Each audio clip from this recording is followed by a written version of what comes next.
শুরু, এবং শুরুতেই আমরা টুকিটাকি আমাদের প্রয়োজনীয় জিনিসপত্র কিনি। আমার খুবই ইম্পর্টেন্ট যেই পার্টটা সেটা হচ্ছে স্কিন কেয়ার। আমার মাঝে মাঝে যখন অনেক লেজি করি মনে থাকে না, বাট আবার যখন স্কিনের 12টা 13টা বেজে যায় তখন গিয়ে আবার একটু কনসিয়াস হই। যাই হোক, আমি এবার এটা পারচেস করেছি এবং বরাবরের মতোই কোরিয়ান মার্ট বাংলাদেশ থেকেই পারচেস করেছি।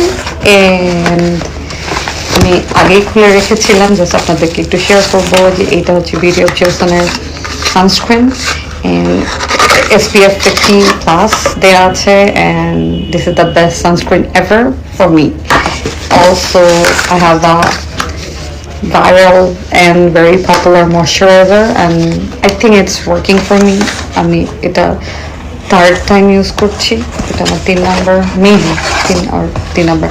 আর এটা হচ্ছে আমার আই ক্রিম, এটা লাগাতে আমার মনে থাকে না, আর আমি ট্রাই করবো এইভাবে প্রপারলি ইউজ করতে। আরেকটা জিনিস আমি ভুলে গিয়েছিলাম বলতে, স্নেইল মুসিং, যেটা শীতকালে বেশ এটা দরকার হয়, স্কিনটা অনেক হাইড্রেটেড থাকে।